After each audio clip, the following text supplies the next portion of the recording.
Officially declared killed in action, Dr. Ava Callahan watched through the sights of her pistol as enemy fighters executed her team. With 2 shattered legs and a nation that thought her dead, her real war was just beginning. The morning air in the Viridian Gorge tasted of pine needles and cold stone. Dr. Ava Callahan, her fiery red hair a stark contrast to the deep greens of the Caucasus landscape, performed her ritualistic third check of the medical pack.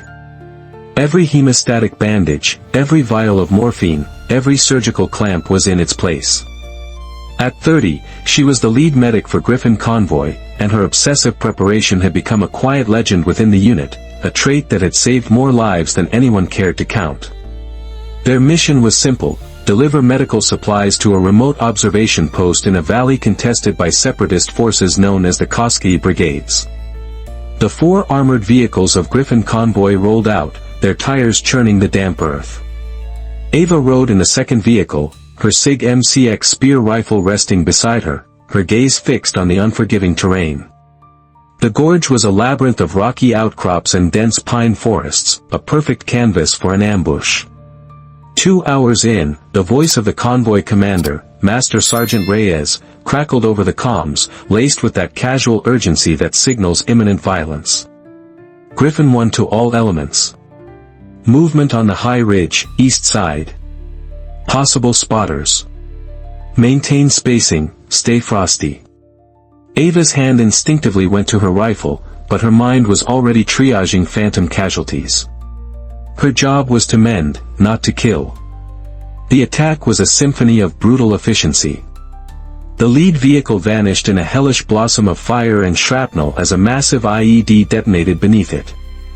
Before the shockwave even dissipated, RPGs began streaking down from the ridges, their trails like angry wasps.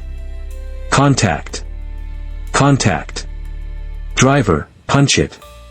Get us out of the kill zone! Reyes yelled.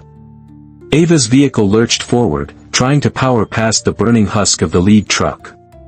They made it less than 50 meters before the world tilted on its axis. A second, perfectly placed IED erupted directly under them. Time warped. Ava felt a moment of impossible weightlessness, her medical kit floating around the cabin in a grotesque ballet. Through the fracturing windshield, she saw the ravine, a sheer, 100-meter drop into shadow and rock. The impact was a bone-shattering finality. The vehicle tumbled down the steep embankment, a cascade of tearing metal and breaking glass, before slamming to a halt against a cluster of ancient pines. Silence descended, thick and absolute, broken only by the hiss of a ruptured radiator and the distant chatter of automatic weapons fire from the road above. Pain, white-hot and electric, shot up Ava's legs.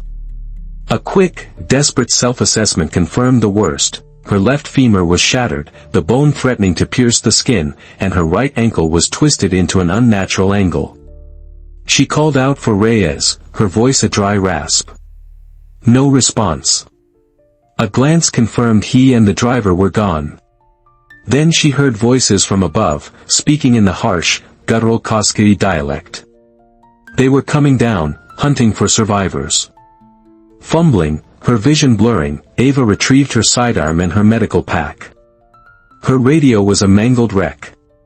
She was alone. She made a decision born of pure survival instinct.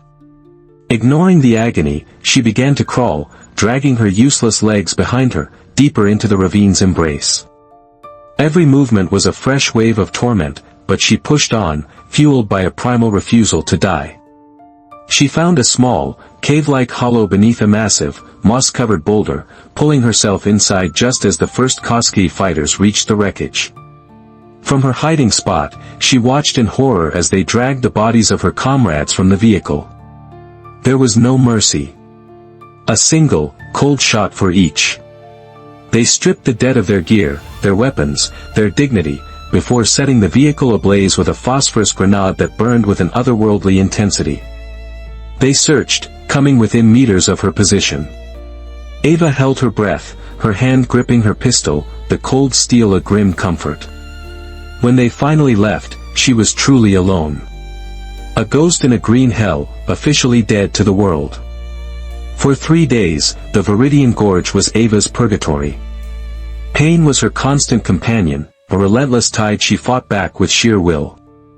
Using a branch and strips of her uniform, she fashioned a crude splint for her femur.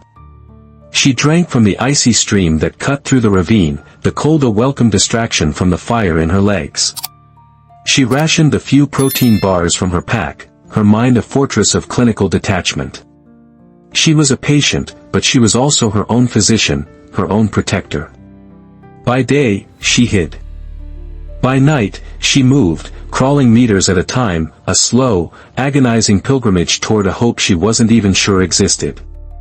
Hundreds of miles away, Major Isabella, Izzy, Rossi of the Air Force Rescue Wing was fighting a different kind of battle. A pilot of prodigious skill, her sharp instincts were often dismissed by the old boys club in command. Official reports listed the entire Griffin convoy as Kia, case closed. But Izzy saw discrepancies. The body count didn't match the manifest, and chatter intercepted from the Koski brigades hinted at one who got away, a detail intelligence had dismissed as propaganda. "Ma'am, with all due respect, we've swept that grid 4 times, her co-pilot argued. "Command has declared it a recovery-only zone." "The official report is wrong," Izzy stated, her eyes tracing the complex network of ravines on the digital map. "The terrain is a maze. If someone survived, a trained soldier, they wouldn't stay by the wreckage. They'd go deep. They'd find a place like this." She pointed to a section of the gorge the ground teams had deemed inaccessible.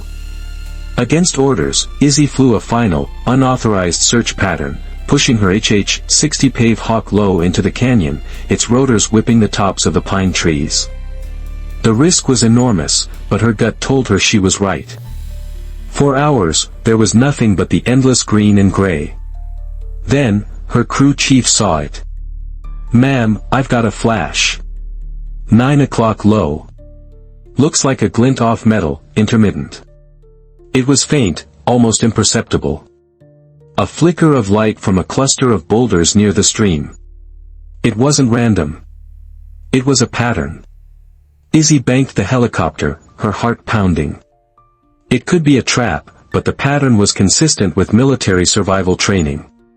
"Survivor, survivor, this is Guardian Angel on emergency frequency. If you copy, key your mic twice."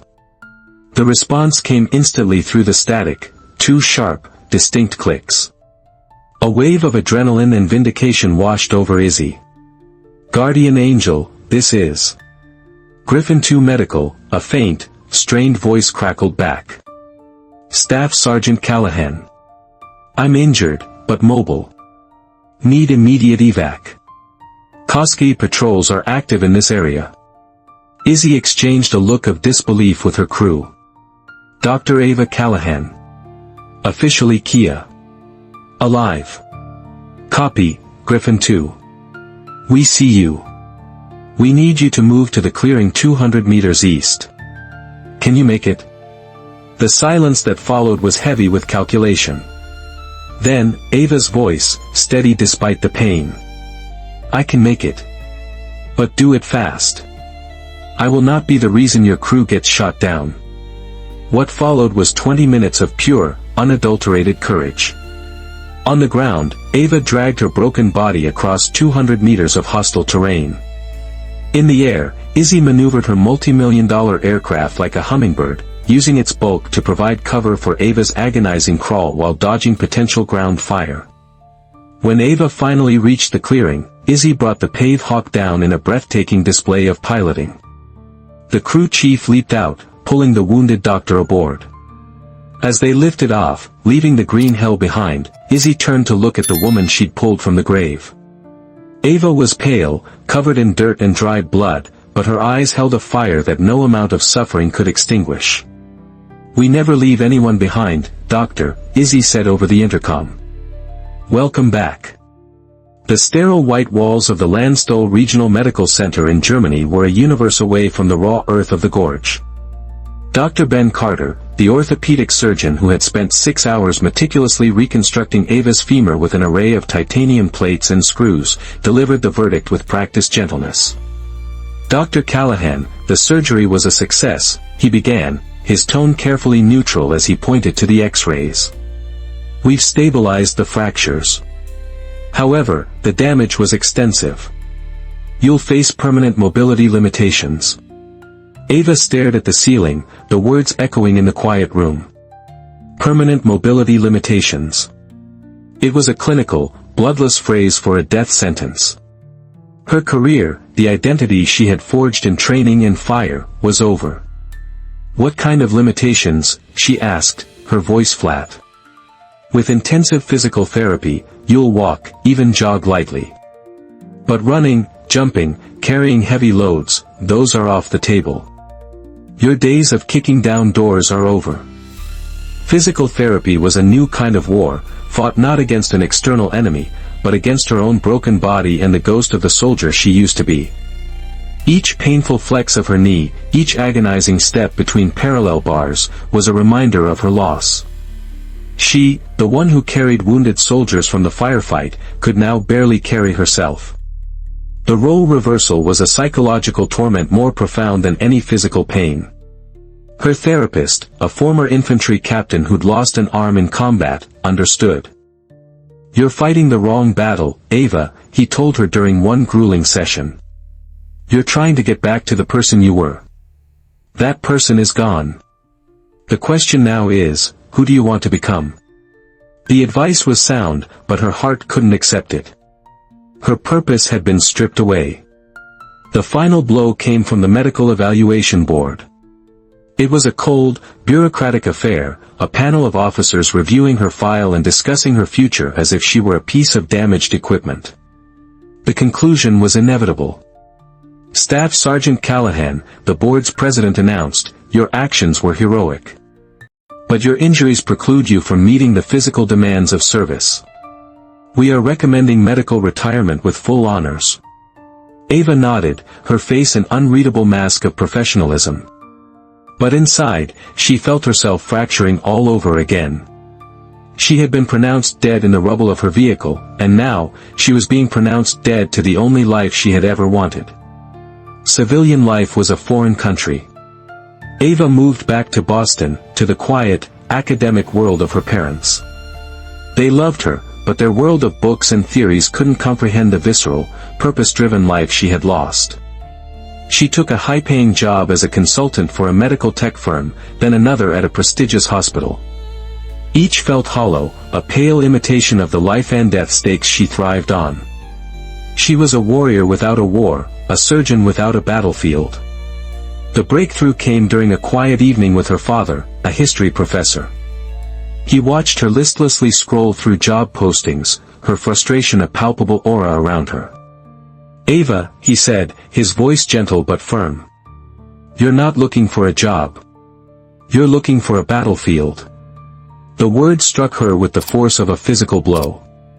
He was right. She didn't miss the danger, she missed the meaning. She missed the feeling that her skills were the only thing standing between someone's life and their death. His words sent her down a new path of research. She discovered a fledgling program called Tactical Emergency Casualty Care, TCC. It was a civilian initiative designed to adapt the hard-won lessons of military medicine for domestic first responders, police officers, firefighters, paramedics, who were increasingly facing battlefield-like injuries in active shooter events and terrorist attacks. She contacted the program's director, explaining her unique combination of medical expertise and combat experience. The director was intrigued. Her first training session was with a SWAT team from a major city. They were tough, experienced cops, but their expressions ranged from skepticism to outright curiosity. Why was this woman with a noticeable limp and a quiet intensity teaching them trauma care? "I know what you're thinking," Ava began, her voice steady and clear. "The techniques we perfected in places you've only seen on the news can save lives here. Because the challenges are the same: limited time, a dangerous environment, and the need to make the right decision when everything is chaos." For the next 8 hours, she didn't just teach them procedures, she rewired their thinking. She taught them how to apply a tourniquet while taking fire, how to pack a wound in the back of a speeding vehicle, and how to triage multiple casualties with limited resources. More importantly, she taught them the mindset. The difference between a good medic and a great one isn't just skill, she explained. It's the ability to stay calm when everyone else is panicking. To accept that you can't save everyone, but to never, ever stop trying. The response was overwhelming. She wasn't just an instructor, she was a translator, bridging the gap between two worlds. She had found her new purpose. Her value wasn't just in her own two hands anymore. It was in her knowledge, her experience, her ability to multiply her impact by teaching hundreds of others how to save thousands. She had found her new battlefield. The call came at 2:47 a.m. The number was from a Washington, D.C. area code, and Ava's dormant military instincts snapped to attention. Dr. Callahan, she answered, the title feeling more appropriate than her retired rank.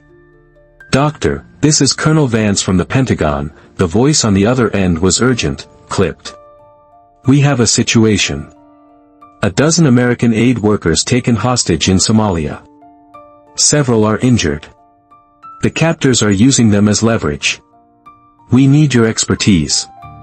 Ava's mind raced. Sir, I'm a civilian now. This sounds like a job for Delta or SEAL Team 6. The team is spinning up now, Vance replied. But they're operators, not surgeons. They need someone to teach them how to keep wounded hostages alive during a direct action raid. Your TCC program came to our attention. You wrote the book on this. We need the author. She wasn't being asked to go, she was being asked to arm the rescuers with knowledge. Within hours, she was on a military jet to Fort Bragg, the home of the Army's most elite special operations units. The mission commander, a seasoned major, laid out the impossible situation. They're the best killers in the world, the major said bluntly, gesturing to the 12 operators assembled in the briefing room. But they need to become the best medics in the world. In the next 12 hours. Ava looked at the soldiers. They were lean, focused, and radiated a quiet lethality. They listened with an intensity she had rarely seen. For 12 grueling hours, she poured every ounce of her knowledge into them. She didn't just teach, she simulated. She created chaos, yelling, blasting sound effects, forcing them to perform delicate procedures under unimaginable stress. She taught them how to think like her. Your weapon can take a life, she told them, her voice ringing with an authority born of experience. But this knowledge, she held up a simple pressure dressing, this can give one back. In the middle of the fight, you will have to choose which role to play. She remained at Fort Bragg, a remote nerve center for the medical side of the operation, as the team flew into the darkness. The wait was agonizing. Then, 18 hours later, the report came in. Assault successful. All 12 hostages rescued alive. The after-action report was a stunning validation. 3 of the hostages had been critically wounded. The operators, using the exact techniques and decision-making frameworks Ava had drilled into them, had stabilized them on site, performing procedures that saved their lives. Colonel Vance called her personally. Doctor, you weren't on the ground, but your fingerprints were all over that rescue. You saved 3 American lives tonight. In that moment, Ava understood. Her service hadn't ended. It had evolved. Her physical limitations had forced her to cultivate her greatest weapon, her mind. The next call came 6 months later. This time, the situation was even more dire. A medical team had been captured in a remote, war-torn region of Syria. The intelligence was horrifying. The captives were not only injured but were being subjected to systematic medical neglect, their suffering used as a form of psychological torture against their colleagues. This time, the request was different.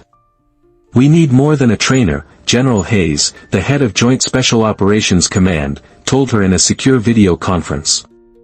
The medical situation is too complex for remote guidance.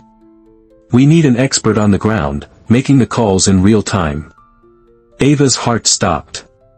General, I'm not cleared for combat operations. I'm aware, Hayes said, her expression unyielding. I've signed a special waiver. You won't carry a rifle. You will carry your medical kit. Your role is Senior Tactical Medical Advisor. You are the only person on Earth with the skill set for this mission. The decision was instantaneous. This was the culmination of her entire journey. The assault on the fortified compound was a maelstrom of controlled violence. Ava, positioned with the command element, followed the breach team in. The basement where the hostages were held was a scene from a nightmare. As the operators secured the room, Ava went to work, her mind a cold engine of triage and treatment. The most critical was Dr. Sarah Chun, one of the captured doctors. She had a gunshot wound to the abdomen and was bleeding internally. She wouldn't survive the flight out. I need to open her up. Now, Ava announced over the comms, turning a dirty concrete corner of the basement into a makeshift operating theater. As explosions shook the building, Ava worked by the beam of a teammate's helmet lamp, her hands moving with surgical precision. Just as she located the source of the bleeding, a lacerated spleen, a wounded militant stumbled into the room, his AK-47 leveled at her head. "Step away," he snarled.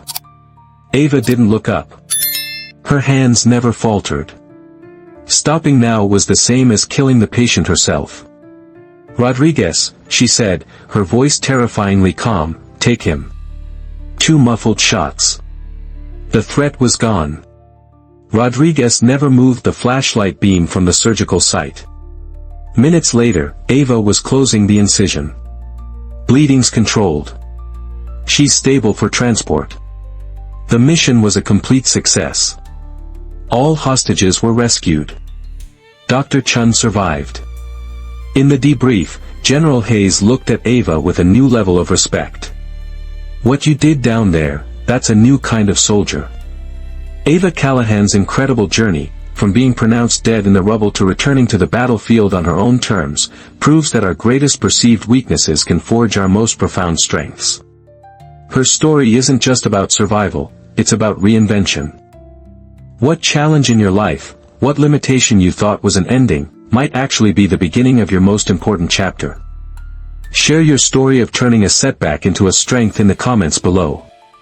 And please, always comment with respect for the experiences of others. If this story inspired you, don't forget to subscribe and hit that notification bell. Your support helps us continue to find and share these incredible tales of human resilience. Thanks for watching.